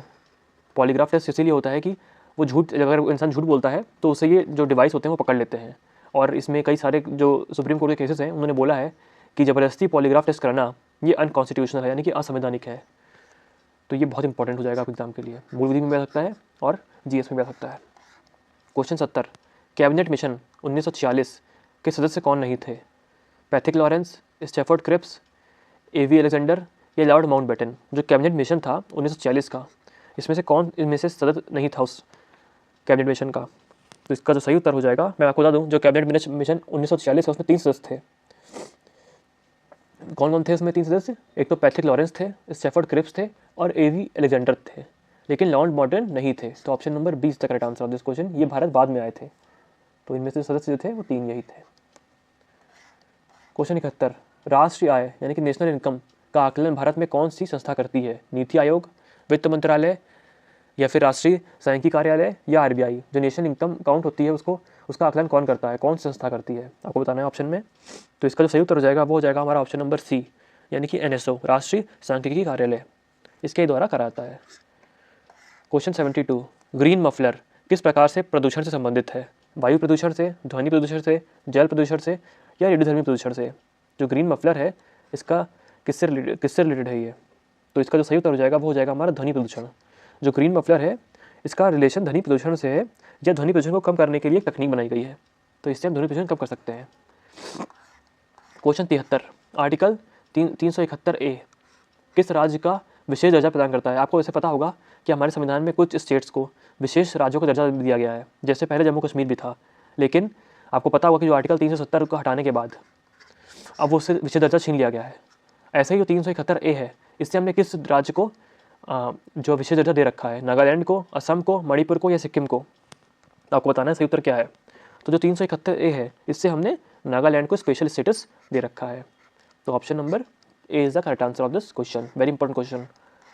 क्वेश्चन 74, बौद्ध धर्म की चौथी संगति यानी कि फोर्थ काउंसिल किसके शासनकाल में हुई थी? यानी कि जब बौद्ध धर्म की चौथी संगति हुई थी वो किस समय राजा कौन था, जहाँ हीनयान और महायान का विभाजन हुआ? अशोक थे, अजातशत्रु थे, कनिष्क थे या कालशोक थे? तो आपको बताना है उस समय कौन था, शासक किसका शासनकाल था। तो इसका सही उत्तर हो जाएगा वो हो जाएगा कनिष्क, यानी कि ऑप्शन नंबर सी।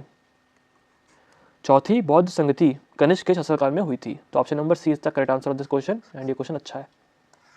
क्वेश्चन 75, ब्लैक होल ट्रेजेडी घटना कहाँ घटित हुई थी? मुर्शिदाबाद में, कलकत्ता में, ढाका में या मुंगेर में? जो ब्लैक होल ट्रेजेडी है ये घटना कहाँ हुई थी? तो इसका सही उत्तर हो जाएगा वो हो जाएगा ऑप्शन नंबर बी, कलकत्ता। अब हम आ गए हैं अपने मूल विधि पे। सबसे ज़्यादा बच्चा इसी क्वेश्चन में इसी टॉपिक पर परेशान रहते हैं, मूल विधि और संविधान, क्योंकि इसमें जो है क्वेश्चन हमने लगभग आपको 5 प्रैक्टिस सेट करा रखे हैं। इससे ज़्यादा आपको कंटेंट कहीं चैनल पे नहीं मिलेगा, एकदम फ्री कॉस्ट के 2 मॉक हैं आपके हमारे चैनल पे। और इसके अलावा मैं बता दूँ आपको कि हमने जो BNS है आपका, BNS कंप्लीट पढ़ा रखा है। लगभग 3 क्लासेस हैं उसमें, टॉपिक टू टॉपिक क्लासेस हैं और एक में इंपॉर्टेंट सेक्शंस भी हैं। इसके अलावा हमने BNSS पढ़ा रखा है आपको, अरेस्ट वगैरह सब कुछ। तो आप हमारे प्लेलिस्ट पे जाना, UPSI नाम की प्लेलिस्ट मिल जाएगी आपको हमारे चैनल पे। वहाँ पे आपको मूल विधि पे तो सबसे ज़्यादा कंटेंट हमारे चैनल में मिलेगा आपको, वो भी एकदम फ्री ऑफ कॉस्ट। और इंपॉर्टेंट क्वेश्चन से लेके 5 प्रैक्टिस सेट और 2 मॉक और BNSS और BSS पे पूरा आपको मिल जाएगा हमारे चैनल पे। आप हमारे चैनल विजिट करना, क्योंकि इसमें बच्चों को बहुत दिक्कत होती है क्योंकि सबने लॉ नहीं पढ़ा होता। अब हम शुरू करते हैं अपना मूल विधि, जो कि हमारा पार्ट 4 है और इसमें हम क्वेश्चन करेंगे 76 से 100 तक। देखते हैं इसमें आपको कैसा क्वेश्चन आते हैं। मेनका गांधी बनाम भारत संघ मामले में सुप्रीम कोर्ट ने किस सिद्धांत का प्रतिपादन किया था? आपको पता है कि जो मेनका गांधी बनाम यूनियन ऑफ इंडिया हुआ था वो एक लैंडमार्क केस है सुप्रीम कोर्ट के द्वारा। उसमें किस सिद्धांत का प्रतिपादन किया था? यानी कि कानून द्वारा स्थापित प्रक्रिया, जिसे हम प्रोसीजर एस्टैब्लिश बाय लॉ कहते हैं, विधि का उचित प्रक्रिया यानी कि ड्यू प्रोसेस ऑफ लॉ, आरक्षण की सीमा या संसद की सर्वोच्चता। तो जो ये केस हुआ था बहुत इंपॉर्टेंट केस है आपका, इसको आपका रिलेशन जो है वो आर्टिकल 21 से भी है, यानी कि अनुच्छेद 21 से भी है। आपको बताना है कि इसमें किस सिद्धांत का प्रतिपादन हुआ था। तो मैं इसको बता दूं, जिसका सही उत्तर हो जाएगा वो हो जाएगा ड्यू प्रोसेस ऑफ लॉ, विधि का उचित प्रक्रिया यानी कि ड्यू प्रोसेस ऑफ लॉ का समावेश। क्योंकि आपको पता है इस निर्णय से अनुच्छेद 21 में ड्यू प्रोसेस ऑफ लॉ की भावना जोड़ी गई थी। मैंने आपको ऊपर बताया ना, ये जो लैंडमार्क केस है, बहुत ही फेमस केस है, ये अनुच्छेद 21 से रिलेटेड है और इसी में आर्टिकल 21 में ड्यू प्रोसेस ऑफ लॉ की धारणा यानी कि भावना उसको जोड़ी गई थी। बहुत इंपॉर्टेंट केस है, आपको याद होना चाहिए। इससे 3-4 क्वेश्चन बन सकते हैं, 2 मैंने आपको बता दिए और 2 हमने इससे पहले प्रैक्टिस में करा रखे हैं। क्वेश्चन 77, भारतीय दंड संहिता यानी कि जो IPC है उसकी धारा 34 के तहत सामान्य आशय यानी कि कॉमन इंटेंशन के लिए क्या आवश्यक है? अब मैं बता दूँ, अब तो ये BNS हो गया है। अगर आप BNS देखोगे तो BNS में आपको कॉमन इंटेंशन मिल जाएगा।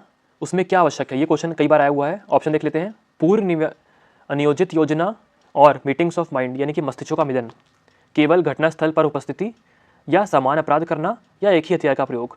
तो मैं अगर आप बता दूं, अगर आपने नहीं पढ़ा है धारा 34 IPC की, जो कि कॉमन इंटेंशन बताती है, तो इसमें क्या होता है, अगर 2 या 3 लोगों का 3 लोग या 2 लोग एक से ज़्यादा लोग होने चाहिए इसमें कॉमन इंटेंशन के लिए। इसमें क्या होता है कि अगर 2 इंसान का उन्होंने एक प्लानिंग कर ली है कि चलो हम एक आदमी को मारते हैं क्योंकि उसने हमारी ज़मीन हड़प ली है, तो इसमें क्या ज़रूरी है? इसमें ज़रूरी होता है, मैं आपको बता दूँ, कि पूर्व नियोजित योजना यानी कि उन्होंने पहले से प्री प्लानिंग कर रखी हो और उनका मीटिंग ऑफ माइंड हो, यानी कि उनके जो मस्तिष्कों का मिलन है वो हो चुका हो। ये इसके लिए आशय जरूरी होता है, क्योंकि अगर कोई भी आदमी किसी से पहले से प्री प्लानिंग करके किसी को मारने जा रहा है तो आपको पता होना चाहिए कि उसका मीटिंग ऑफ पॉइंट हो चुका है। और कॉमन इंटेंशन यानी कि सामान्य आशय के लिए सबसे ज़रूरी इंग्रेडिएंट यही है। और ये बहुत इंपॉर्टेंट क्वेश्चन है, मैं आपको बता दूं, और ये कई बार एग्जाम्स में आया हुआ है। तो इसका जो ऑप्शन नंबर बी हो जाएगा वो आपका करेक्ट आंसर है। एकदम correct answer option number B हो जाएगा आपका। आईपीसी का कॉमन इंटेंशन के लिए पूर्ण नियोजित योजना और मस्तिष्कों का मिलन बहुत ज़रूरी है। और अब इसका जो नया सेक्शन है वो आपको बता दूं कि वो अब शायद 3/3 बैच में है। एक बार मैं चेक भी कर लेता हूं आपके लिए कि इसका जो नया सेक्शन है वो किस में है। हाँ, तो इसका जो सही उत्तर है वो 3/5 में ही है। मैंने देख लिया है अपनी डायरेक्ट में। अब जो इसके नए सेक्शन है वो ये है। पहले 34 था, अब 3-5 BNS का है। और ये एक इंपॉर्टेंट है, मैंने आपको अपनी टॉप 50 क्वेश्चन में इसको कराया भी है, तो आप ध्यान रखना इसको, ये आता है क्वेश्चन कई बार। अब हम चलते हैं क्वेश्चन नंबर 78 पे।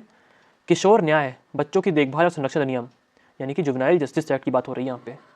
2015 के तहत जघन्य अपराध मामले में 16 से 18 वर्षों के किशोर का मूल्यांकन कौन करता है। आपको पता है कि जब से आपका जो दिल्ली में निर्भया कांड हुआ था, उससे पहले जो एज थी मेजर होने की वो 18 के ऊपर थी। लेकिन जब उसमें देखा गया कि उसमें कुछ अपराधी बाल थे यानी कि किशोर थे जो 18 से कम थे, तब मांग उठी कि आजकल बच्चे 16 से 18 के बीच में एडल्ट होते हैं, तो ये एज रखी गई। तो अब नापने के लिए इसकी मपाई कौन करेगा कि बच्चा होशियार है कि नहीं, मतलब उसको समझ है अपने कार्य करने की, नहीं कि वो गलत कार्य कर रहा है, उसको उसका आकलन भी है। तो अब ये कमेटी बनाई गई जिसे हम कहते हैं जुवेनाइल जस्टिस बोर्ड। अब यह आकलन करती है यानी कि इसका मूल्यांकन करती है कि बच्चा किशोर की कैटेगरी में आता है या वो मेजर की कैटेगरी में आता है। तो इसका मूल्यांकन जुवेनाइल जस्टिस बोर्ड करती है, यानी कि option number A is the correct answer of this question.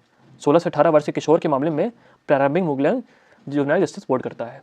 मैं आशा करता हूँ कि समझ आ गया होगा। अगर आपको डाउट हो तो कमेंट में पूछ लेना, मैं आपको फिर समझा दूंगा। क्वेश्चन 79, मोटर वाहन अधिनियम 1988 जो कि 2019 में संशोधन हुआ था कि धारा 194B के तहत सीट बेल्ट न लगाने पर जुर्माना की राशि क्या है। 500 रुपये अगर आप गाड़ी चला रहे हो 4 व्हीलर और आपने सीट बेल्ट नहीं लगा रखी, तो धारा 194B के अंतर्गत ये एक दंडनीय अपराध है और उसकी जुर्माना की राशि क्या है, 500 रुपये है, 1000 रुपये, 2000 रुपये या 5000 रुपये। तो इसका सही जो उत्तर है वो हो जाएगा आपका ऑप्शन नंबर बी 1000 रुपये, 2019 में बढ़ा दिया गया था। तो option B is the correct answer. Question 80, अनुसूचित जाति और अनुसूचित जनजाति यानी कि SC एक्ट की धारा 18A जोड़कर क्या प्रावधान किया। अग्रिम जमानत का प्रावधान बहाल किया, अग्रिम जमानत यानी कि एंटिसिपेटरी बेल पर रोक की पुष्टि यानी कि जो आपकी CRPC में 438 लागू नहीं होगी, जांच अधिकारी यानी कि एंटिसिपेटरी बेल नहीं मिलेगी इसमें, जांच अधिकारी को DSP से नीचे का किया, न्यायालय की अनुमति अनिवार्य की। तो इसका जो SC एक्ट का 18A है ये बहुत इंपॉर्टेंट सेक्शन है, मैंने आपको पढ़ा रखा है। इसमें जो है इस जो ऐड करा गया था इसमें क्या बोल दिया गया था कि अग्रिम जमानत यानी कि एंटिसिपेटरी बेल पर रोक की पुष्टि लागू नहीं होगी। तो इसमें क्या होगा, जिसमें एंटिसिपेटरी बेल नहीं मिलेगी, इसमें रोक लगा दी गई थी। लेकिन हाल में ही सुप्रीम कोर्ट ने बोल दिया है आपको, हालांकि आपके लिए इतना काम करनी है बड़ा मालूम चाहिए, अब सुप्रीम कोर्ट ने बोल दिया है कि अगर कोर्ट को लगता है कि ये फर्जी मुकदमा है और जो आपके SC एक्ट बनने के केस जो आपके एसेंशियल्स हैं वो पूरे नहीं हो रहे हैं, यानी कि कुछ एसेंशियल्स कोर्ट ने बता रखे हैं, अगर वो पूरे नहीं हो रहे हैं तो बेल एंटिसिपेटरी बेल मिल सकती है। तो इसका option number B is the correct answer है। क्योंकि आपको पता है कि इसमें बहुत फर्जी केस होते हैं, तो इसमें सुप्रीम कोर्ट ने एक राहत दी है। क्वेश्चन 81, सूचना का अधिकार अधिनियम 2005 यानी कि RTI एक्ट की धारा 20 के तहत केंद्रीय सूचना आयोग PIO पर अधिकतम कितना जुर्माना लगा सकता है। 10,000 रुपये, 25,000 रुपये, 50,000 रुपये या 1 लाख रुपये। तो इसका जो सही उत्तर है वो है RTI अधिनियम की धारा 20 के तहत अधिकतम 25,000 का जुर्माना लगाया जा सकता है। Option B is the correct answer of this question. दोस्तों ये धारा मैं यूज़ कर रहा हूँ, ये सारे एक्ट की इंपॉर्टेंट धाराएं हैं, क्वेश्चन इन्हीं से बनते हैं, इसलिए हम मॉक में इनको यूज़ करते हैं। अगर आपने मॉक 1 नहीं देखा होगा तो हमने उसमें भी आपके जितने भी सिलेबस में मूल विधि का दे रखा है, हमने सबसे 1-1, 2-2 क्वेश्चन ले रखे हैं। जिससे ज़्यादा क्वेश्चन ले रखे हैं वो ज़्यादा मार्क के आते हैं, जिनसे कम दे रखे हैं वो उतने मार्क के आते हैं। जैसे जो एक्ट है जुवेनाइल जस्टिस एक्ट हो गया, आपका RTI एक्ट हो गया, उससे 1-1 क्वेश्चन ही आ सकता है। तो हमने जितने भी मॉक और प्रैक्टिस करा रखे हैं उनमें हमने सारे एक क्वेश्चन जो इंपॉर्टेंट है वही दे रखे हैं, ताकि आपको ज़्यादा ना पढ़ना पड़े, जो इंपॉर्टेंट है वही पढ़ें आप। क्वेश्चन 82, पुलिस अधिनियम 1861 की धारा 23 में क्या वर्णन है। जो धारा 23 है इसकी वो क्या कहती है, पुलिस अधिकारियों के कर्तव्य के ऊपर है, पुलिस अधिकारियों को दंड के ऊपर है, विशेष पुलिस अधिकारी के ऊपर है या पुलिस का त्यागपत्र है।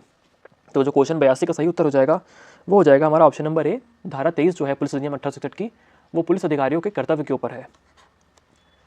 क्वेश्चन 83, भारतीय संविधान के किस अनुच्छेद के तहत पार्लियामेंट्री प्रिविलेजेस यानी कि संसद के विशेष अधिकार वर्णित हैं? ये क्वेश्चन आया हुआ है, ये भी मैंने इसको इंक्लूड करा, इसमें इंपॉर्टेंट है ये। इसमें आपको बताना है अनुच्छेद 102 में है, अनुच्छेद 105 में है, अनुच्छेद 108 में है या अनुच्छेद 110 में है।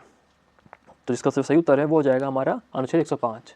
इसके अंदर ही आपको पार्लियामेंट्री प्रिविलेज दिख जाएंगे, यानी कि पार्लियामेंट्रीज जो हैं हमारे एमपीज हैं उनको क्या क्या प्रिविलेजेस मिल रहे हुए हैं, वो आर्टिकल 105 के अंदर वर्णित है।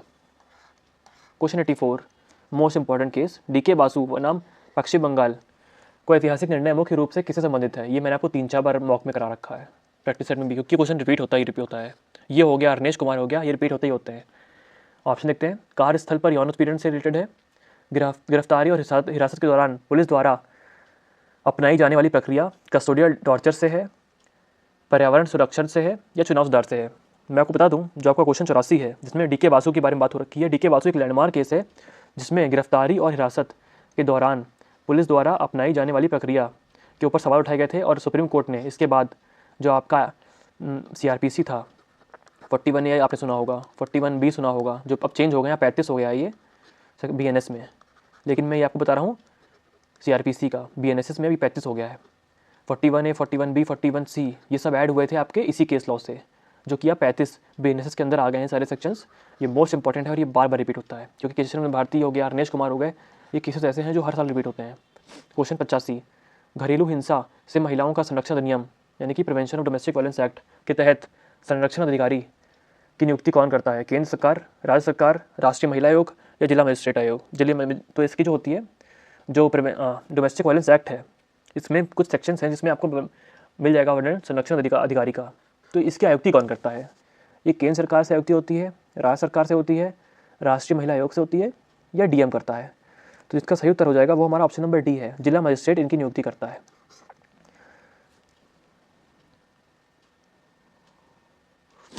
अब चलते हैं हम अपने क्वेश्चन नंबर 86 पे। राष्ट्रीय सुरक्षा अधिनियम NSA की धारा 3 के तहत किसी व्यक्ति को निरुद्ध करने का आदेश कौन दे सकता है? तो आपको बताना है इसका जो क्वेश्चन नंबर 86 इसका सही उत्तर क्या है? केवल केंद्र सरकार, केवल राज्य सरकार, जिला मजिस्ट्रेट या पुलिस आयुक्त या उपरोक्त सभी? इसकी धारा 3 के तहत किसी व्यक्ति को निरुद्ध यानी कि डिटेन करने का आदेश कौन दे सकता है? तो जिसका सही उत्तर हो जाएगा 86 का, वो हो जाएगा ऑप्शन डी, सभी दे सकते हैं। केंद्र सरकार भी दे सकती है, राज्य सरकार भी दे सकती है या जिला मजिस्ट्रेट या पुलिस, दोनों कोई भी दे सकता है। तो option D, all of the above. Question 87, Indira Sahni case 1992 में सुप्रीम कोर्ट ने आरक्षण की अधिकतम सीमा कितनी निर्धारित की थी? आपको बहुत ही पता होगा, इंदिरा साहनी बहुत इंपॉर्टेंट केस है। इसमें आरक्षण की सीमा एक कैप लगा दी गई थी, वो कितनी थी? 33%, 50%, 60% या 27%? तो इसका सही उत्तर जो है वो ऑप्शन नंबर बी है, 50%। आरक्षण की अधिकतम सीमा 50% तय की गई थी। आपको पता होगा कि आजकल ये जो केंद्र सरकार है वो इस कैप को तोड़ने के पीछे लगी हुई है। MP में अगर आपने न्यूज़ सुनी होगी, सुप्रीम कोर्ट में एक मुकदमा आया था जिसमें MP राज्य की सरकार, जहाँ पे BJP की सरकार है, उन्होंने अपनी जो पिटीशन डाली है उसमें मांग करी कि OBC की 70% के ऊपर कर देनी चाहिए। हालांकि ये केस अभी चल रहा है सुप्रीम कोर्ट में, बट ये सरकार चाहती है कि इसको और बढ़ा दिया जाए। क्वेश्चन 88, भारतीय दंड संहिता IPC में ठगी की परिभाषा और दंड किस धारा में है? जो ठगी है IPC में किस धारा में है? अब आपको BNS में बताना है कि BNS में किस धारा के अंदर आ गई है। ऑप्शन देख लीजिए, धारा 368 और 309, यानी कि इसमें तो आपको पता है कि थेफ्ट की है, धारा 310 और 311, या धारा 415 और 420, या धारा 390 और 391।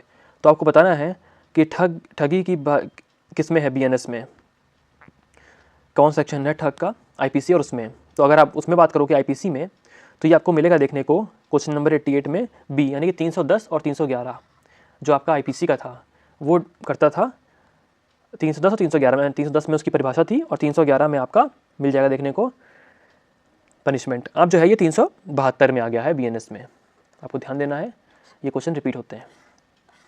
क्वेश्चन 89, वन्य जीव संरक्षण अधिनियम कि किस धारा के तहत राष्ट्रीय उद्यानों की घोषणा की जाती है? धारा 18, धारा 35, धारा 27, धारा 9?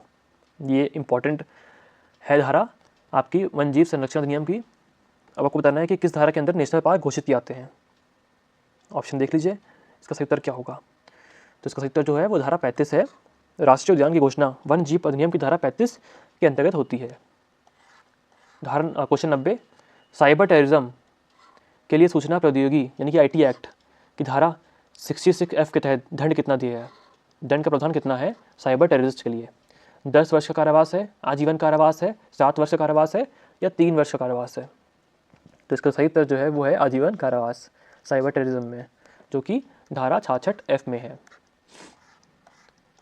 भूमि अर्जन अधिनियम 2013 के तहत यदि अधिग्रहित भूमि का उपयोग 5 वर्षों तक नहीं किया जाता है तो उसे किसे लौटा दिया जाएगा? सरकार को, भूस्वामी को, या लैंड बैंक को नीलाम कर दिया जाएगा या ग्राम पंचायत को लौटा दिया जाएगा? तो इसका जो सही उत्तर है वो हो जाएगा भूस्वामी को या लैंड बैंक को। अगर 5 वर्ष तक उपयोग ना करें होने पर भूमि स्वामी या लैंड बैंक को लौटाई जाती है। ये इसकी मोस्ट इंपॉर्टेंट धारा है जो मैंने आपको करा दी है इस क्वेश्चन के माध्यम से। क्वेश्चन 92, CRPC की धारा 144 अब BNSS के अंदर तहत जारी निषेधाज्ञा आदेश अधिकतम कितने समय तक लागू रह सकता है बिना राज्य सरकार के विस्तार के? आपको पता है जो धारा 144 है CRPC की बहुत इंपॉर्टेंट धारा है। ये कितनी समय तक लागू रह सकती है अधिकतम बिना राज्य सरकार के विस्तार के? 1 महीना, 6 महीना, 1 महीना, 2 महीना, 6 महीना या 15 दिन? तो आपको पता होना चाहिए, जिसका सही उत्तर हो जाएगा वो हो जाएगा 2 महीने, क्योंकि धारा 144 का आदेश अधिकतम 2 महीने तक लागू रह सकता है बिना राज्य सरकार के विस्तार के। अगर राज्य सरकार विस्तार कर देती है तो ये टाइम बढ़ जाता है। ये धारा बहुत इंपॉर्टेंट है, आपको मालूम होना चाहिए, बहुत इंपॉर्टेंट धाराओं में से एक है ये क्वेश्चन रिपीट होता ही होता है। क्वेश्चन 93, विशाखा गाइडलाइंस मैंने आपको डिटेल में पढ़ा रखी हैं, को वैधानिक रूप से किस अधिनियम द्वारा लागू किया गया? आपको बताया था मैंने, जो एक केस था स्टेट ऑफ राजस्थान बनाम विशाखा, इसके अंदर सुप्रीम कोर्ट यानी कि सर्वोच्च न्यायालय ने कुछ गाइडलाइंस दी थी। उस गाइडलाइंस के बाद एक एक्ट आ गया था। वो एक्ट किससे रिलेटेड है? घरेलू हिंसा से है, कार्यस्थल पर महिलाओं का यौन उत्पीड़न से है, अनैतिक व्यवहार अधिनियम से है या दहेज प्रतिषेध अधिनियम है? जिसने भी हमारे चैनल को सब्सक्राइब रखा होगा और हमारी क्लासेस अटेंड करी होंगी उसे पता होगा ऑप्शन नंबर बी, कार्यस्थल पर महिलाओं का यौन उत्पीड़न रोकथाम, निषेध और निवारण अधिनियम 2013, जिसे हम पॉश भी कहते हैं, अंग्रेजी में इसे पॉश एक्ट भी बोलते हैं। ये है, ये इसी केस के बाद आया था। क्वेश्चन 94, भ्रष्टाचार निवारण अधिनियम की धारा 17A क्या प्रावधान करती है? लोक सेवा के खिलाफ जांच शुरू करने से पहले प्रायर अप्रूवल यानी कि पूर्व स्वीकृति लेनी पड़ेगी, रिश्वत देने वाले को माफ़ी या संपत्ति की कुर्की या लोकपाल का हस्तक्षेप? तो जो प्रिवेंशन ऑफ करप्शन एक्ट की धारा 17A है वो किससे रिलेटेड है ये बताना है आपको। जिसका सही उत्तर हो जाएगा वो हो जाएगा हमारा प्रायर अप्रूवल। मैंने पढ़ा रखी है आपको धारा 17A पहले भी प्रैक्टिस सेट में, क्योंकि आपको पता है कि अगर आपको इसका जो केस लॉन्च होता है प्रिवेंशन ऑफ करप्शन एक्ट, इसमें जिसके ऊपर केस होगा उसके एक सीनियर ऑफिसर से आपको प्रायर अप्रूवल लेना पड़ता है। ये मैं आपको बता दूँ, इसके ऊपर जजमेंट भी आया है अभी, तो ये न्यूज़ में है, आपको इसको तैयार करना है, ये रिपीट हो सकता है क्वेश्चन, इंपॉर्टेंट है। क्वेश्चन 95, पर्यावरण संरक्षण अधिनियम को संविधान ने किस अनुच्छेद को प्रभावी बनाने के लिए अधिनियमित किया गया था? अनुच्छेद 48 से, अनुच्छेद 253, अनुच्छेद 21 या अनुच्छेद 51 AG? तो जो पर्यावरण संरक्षण अधिनियम है इसे प्रभावी बनाने के लिए कौन सा किस आर्टिकल का यूज़ किया गया था ये बताना है आपको। तो इसका सही उत्तर हो जाएगा वो हो जाएगा आपका अनुच्छेद 253, क्योंकि यह अधिनियम अंतर्राष्ट्रीय दायित्वों को लागू करने हेतु अनुच्छेद 253 के तहत बना हुआ है। तो option B is the correct answer.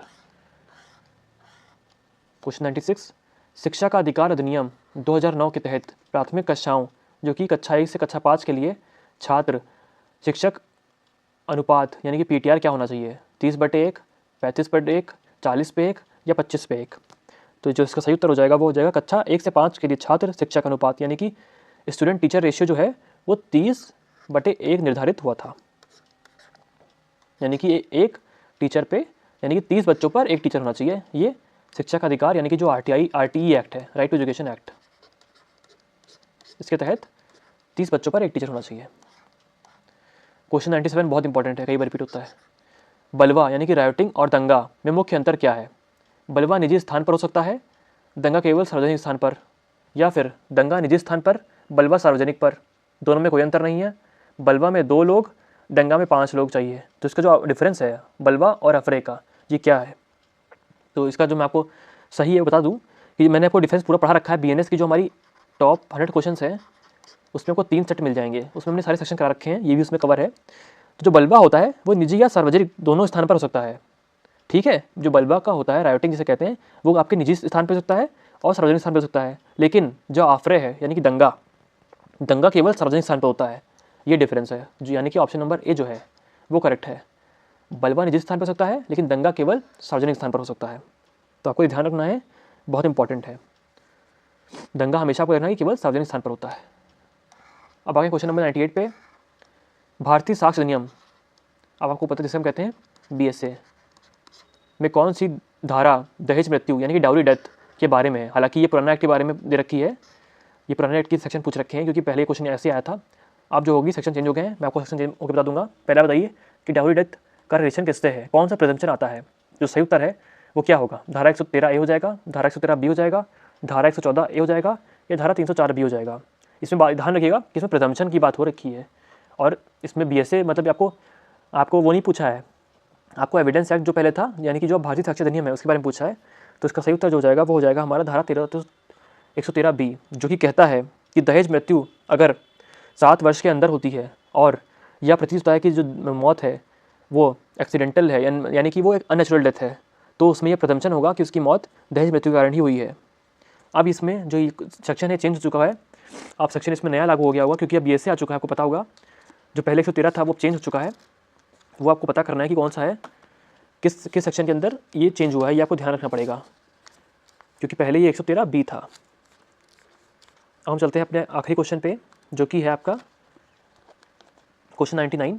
राज्य मानव अधिकार आयोग के अध्यक्ष सदस्य को हटाने के लिए अधिकार किसके पास है, राज्यपाल के पास, राष्ट्रपति के पास, मुख्यमंत्री के पास या उच्च न्यायालय का मुख्य न्यायाधीश के पास। तो इसका जो सही उत्तर हो जाएगा वो हो जाएगा हमारा राष्ट्रपति, क्योंकि इनकी नियुक्ति भी राष्ट्रपति करता है और इनको हटा भी राष्ट्रपति सकता है। राज्य मानव अधिकार आयोग के अध्यक्ष या सदस्य को हटाने की पावर किसके पास है, राष्ट्रपति के पास।